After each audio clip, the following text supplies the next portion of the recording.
à tous, c'est Ahmed, j'espère que vous allez bien, j'espère que vous avez apprécié la vidéo d'hier. On va parler de la Fed. Aujourd'hui, résultat du FOMC. Le consensus était d'accord pour une augmentation de taux à 0,5 points de base, ce qui a été effectué. On va en parler dans cette vidéo, on parlera Bitcoin. Plusieurs choses qui sont extrêmement intéressantes à observer. On parlera du crypto total. Argo, malheureusement, proche de la faillite, veut à tout prix éviter le chapitre 11. Cette entreprise de minage qui est au bord du gouffre, on va bien sûr en parler. Et on finira par mon petit prono par rapport à un classement de tête, 5 personnes qui se battent férocement pour essayer d'atteindre la première place. Ça tient dans un mouchoir de poste, on en parlera en fin de vidéo. On commence maintenant. Avant de commencer, je vous invite toujours à rejoindre le Discord des rois du marché. Vous trouverez dans le lien des whales, comme Stokiki par exemple, qui est une whale, sur l'échangeur décentralisé Maillard, comme Joe également, qui sont des whales. C'est toujours très drôle à regarder, ce qui est parfaitement possible d'ailleurs, il n'y a aucun problème avec ça. Vous y trouverez, en plus de whales, une documentation qui s'appelle La stratégie des 4 rois. N'hésitez pas à l'utiliser, vous en imprégner, vous en inspirer pour vous aussi trouver votre propre style d'investissement, que ce soit sur le court, moyen, long terme. J'utilise personnellement depuis plusieurs années et m'offre d'excellents résultats. Que ce soit sur le court, moyen, long terme, voire très long terme, je suis plutôt investisseur. J'ai arrêté le trading il y a quelques années, puisque mes rendements sur le trading étaient sans commune mesure inférieurs au rendement d'investissement sans strictement rien faire, et on va éventuellement essayer de l'aborder dans cette vidéo aujourd'hui. On va pas forcément parler de ça, on avait toujours la même chose par rapport à ces petites obliques, on va peut-être passer en 4 ans, on le verra beaucoup mieux. Ici on vient chercher mais quasiment cette oblique haute, ici on vient chercher beaucoup de vendeurs à découvert pour venir chercher des poches de liquidité complètement logiques qu'on avait bien identifié ensemble. On vient chercher notre objectif, vous vous rappelez ces fameux 18 200, 18 500 $, juste un petit peu au-dessus, on vient chercher notre objectif de cette fameuse ABC qui finalement pour beaucoup de consensus n'est pas une ABC mais une WXY, et puis d'ailleurs on pourrait éventuellement aller chercher les 19 000 $ pour après s'effondrer plus bas que terre, vers les 10 000 $. C'est pas complètement à exclure, bien évidemment, tant que le scénario tient, bien évidemment, il faut le tenir jusqu'au bout. À quel moment il y aura les invalidations éliotistes, puisque ça tourne beaucoup sur le Discord et sur les réseaux, c'est ici, pour moi c'est personnellement les 21 500 $, puisque vous avez une racine ici, donc si jamais vous faites avaler votre racine, généralement, soit c'est un magnifique piège en bonne et due forme, ce qui serait très étonnant, soit c'est une invalidation de plan Bear et vous aurez donc trouvé vos bottoms avec une augmentation, et c'est ça qui est toujours très difficile à accepter, mais malheureusement c'est difficile d'acheter les bottoms avec des leviers x50. Vous savez, vous aurez perdu à peu près 35%, 36% de hausse jusqu'à votre invalidation. Donc faites attention de ne jamais jouer des scénarios de façon trop agressive. Jamais plus de 1% du capital dans une idée de trade, et évidemment au même titre qu'une idée d'investissement. Mais l'objectif est atteint, on est quasiment venu chercher, je pense que sur les contrats futurs, on est parti chercher les 500 ou pas. Non, 18 300 sur les contrats futurs de Bybit, bon, pas de problème avec ça. On passe, ça, c'était super important. On avait noté ça également il y a quelques jours, rappelez-vous, puisque on avait ces fameux 48 heures de forte liquidité ou de forte volatilité. Vous aviez deux plays, deux possibilités si vous voulez, c'était juste ici, on vient capturer la liquidité, et puis d'ailleurs on peut éventuellement essayer de retourner ce marché si c'est pas bon au niveau de l'inflation, donc s'il était au-dessus de 7,3, voire à 7,3 qui aurait potentiellement déçu le marché, deuxième cas contraire, on vient chercher la liquidité qui se trouve plus haute, et potentiellement on pourrait attendre le FOMC. Ça n'a pas loupé. On est parti chercher deux énormes poches de liquidité complètement logiques au-dessus de ces précédents lots, qu'on avait éventuellement essayé de définir ici en haut de range, mais également ici en haut de range. Puisqu'on ne le connaît pas, c'est bien évidemment très difficile à jouer des hauts de range, puisqu'ils ne sont pas clairement identifiés.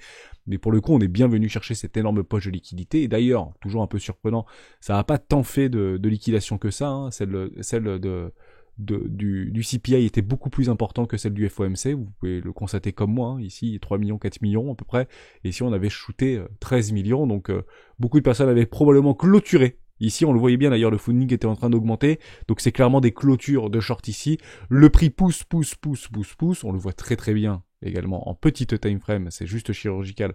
D'ailleurs on va venir juste là, on peut le voir grinder ce petit prix, c'était juste voilà formidable ici, ça grind en fait cette petite oblique ici.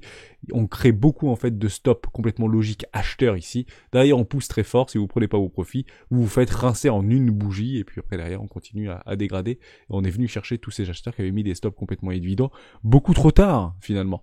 Et on s'était dit on peut éventuellement essayer d'attendre un premier arrêt. Votre premier arrêt il est juste là, sur les 17 260 jusqu'au 0,50 ici, à peu près les 16 920, et c'est une confluence avec quoi? Avec The Kingfisher par rapport à les petites poches de liquidité complètement logiques ici sur les 17 000 $.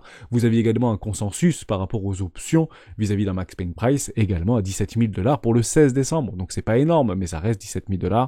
Donc les market makers ou les brokers ou les opérateurs de marché qui mettent à disposition ces dérivés, ces dérivatifs, va essayer de tenir le prix entre les 17 500 $, ou en tout cas va tout faire pour être en dessous des 17 500 $, et tout faire pour être au-dessus des 16 500 $. Bon, bah coupons la barre en deux, des 7 000 $. Pour le coup, on s'y rapproche dangereusement, j'ai envie de vous dire, et c'est potentiellement ici que ça peut être un bon play pour effectivement positionner un ordre dans du suivi de tendance avec un stop serré. Tout simplement. Alors oui, effectivement, il y a beaucoup de stops qui sont complètement évidents, qui se trouvent ici, qui se trouvent ici, qui se trouvent ici, et qui se trouvent beaucoup plus bas. C'est toujours la même chose, et on est en train de manger tous les stops vendeurs, pour des personnes qui étaient un tout petit peu trop motivées et un tout petit peu trop baissières. Maintenant qu'on a fait, entre guillemets, le travail à la hausse, est-ce qu'on peut éventuellement aller chercher le travail à la baisse? C'est tout à fait possible. Pourquoi? Parce que jusqu'à preuve du contraire, on ne savait pas si on était dans un range. À quel moment on saura qu'on est dans un range si on vient à casser le premier arrêt? Ni plus ni moins, hein. C'est pas plus bête que ça, en réalité, les marchés. Toujours très difficile, bien sûr, à encadrer, mais si on vient à annihiler, à clôturer en dessous des 17 280 $, ça veut dire qu'on aura mangé le premier arrêt. Le plus probable, qu'est-ce que c'est? Ces zones de rechargement d'achat, et on irait chercher quoi? Des zones de liquidité, de levier d'achat ici et beaucoup plus bas. Vous l'avez également ici, hein, d'ailleurs. On peut faire un copier-coller, vous avez exactement la même chose ici. Voilà pour ça. On est venu chercher les vendeurs. Est-ce qu'on va, oui ou non, aller chercher les acheteurs? Ce sera un combat de titans, tout simplement. Il faudra de toute manière une news catalysante forte, bullish, pour nous envoyer dans les sommets. Donc actuellement, on n'a pas ces news-là. Le Binance est en train de se faire FUD. Il y a pas une heure sur Twitter où il n'y a pas Binance qui est en train de se faire dégommer par rapport à une forme d'incrédulité vis-à-vis de ses réserves. Est-ce qu'ils sont solvables? Est-ce qu'ils sont pas solvables? Donc, honnêtement, c'est toujours intéressant d'avoir cet état d'esprit pour dire on peut faire jouer le contraire du FUD si vous voulez, mais si ça s'avère exact, bah malheureusement on perd. Et c'est surtout qu'on est dans une dynamique tendancielle baissière de fond.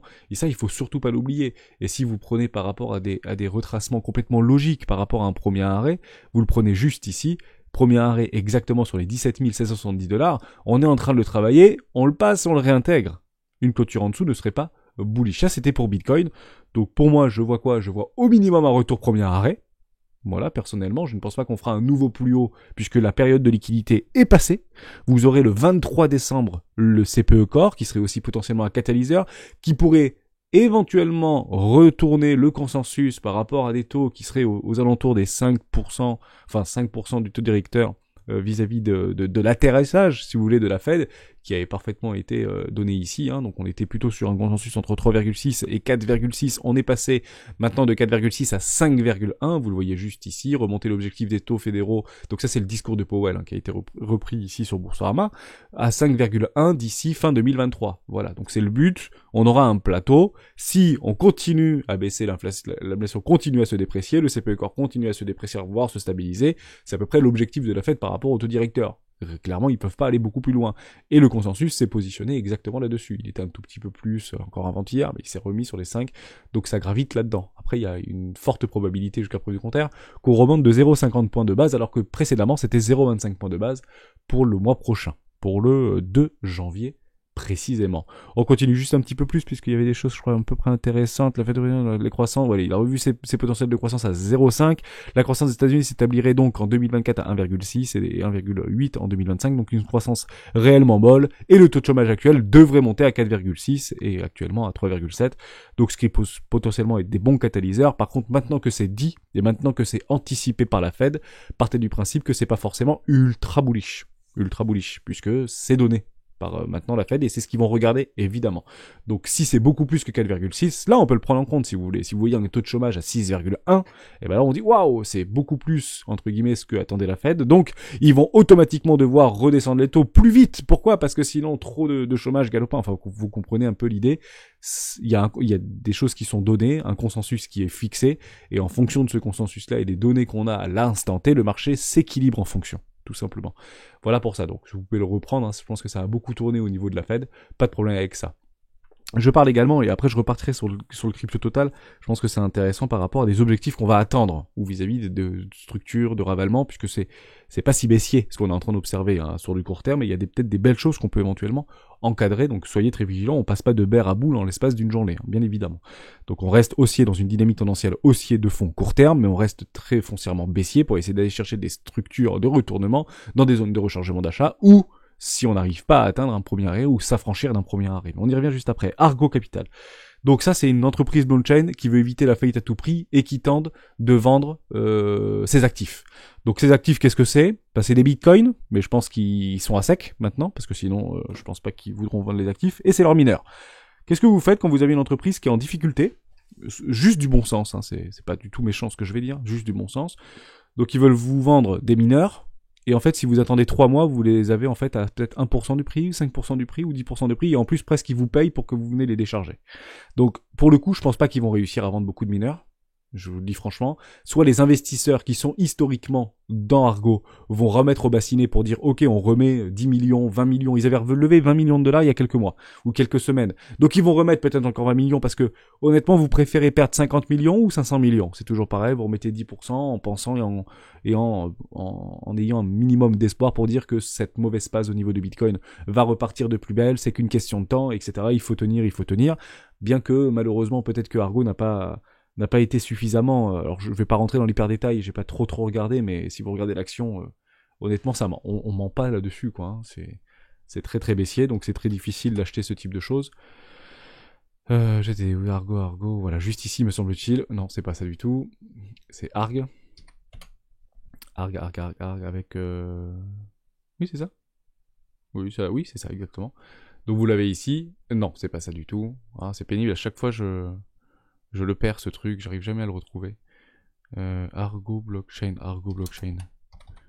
La dernière fois j'avais eu la même... Ah c'est ça, Arbe. Ah là là, c'est pénible. Voilà, là c'est bon, là on y est. C'est pas Arc, c'est Arbe. Bon voilà, donc grosso modo, bah, c'est extrêmement baissier, on en avait parlé il y a quelques semaines de cela, on était je crois peut-être par ici, ou je sais plus trop, il y avait des rebonds, etc. Bon, c'est complètement baissier, donc on se met pas là-dedans, bien évidemment, parce qu'en fait, vous achetez potentiellement la survie de quelque chose que vous ne connaissez pas par rapport aux investisseurs historiques qui pourraient remettre au bassinet. Évidemment, c'est toujours très intéressant d'acheter sur des W-Weekly, dans des W-Weekly, puisque vous avez facilement des x10, des x20, voire des x50, bien évidemment. Donc, mais ça, c'est quand vous avez la dynamique. Qui est le plus intelligent? Celui qui achète là-dedans, ou celui qui achète juste ici, quand il a une magnifique structure de retournement. C'est toujours la même chose. Donc, quand on y est, on lisse nos prix vers le bas. Je ne dis pas du tout le contraire par rapport à du fort dollar cost average, par exemple. Mais si on arrive dedans, bah ça on l'achète pas en fait. Attendez que ça se déprécie. Je reviens exactement pareil à Tesla qui continue à vendre des actions. Bon, ça fait longtemps qu'il les vend les actions et c'était déjà dit en fait par le marché. C'est pas un mauvais catalyseur pour le coup puisque alors peut-être des petits particuliers ou le retail l'a vendu parce qu'ils ont peur, mais en fait c'était pour acheter Twitter. Donc on le savait qu'il devait vendre des actions, notre père Elon Musk. Donc il continue, on arrive sur une zone de rechargement. Après c'est toujours pareil, c'est très baissier. Donc est-ce qu'on achète là parce que c'est une occasion en or? Le marché vous dit que ça va baisser. Hein. C'est pas bullish.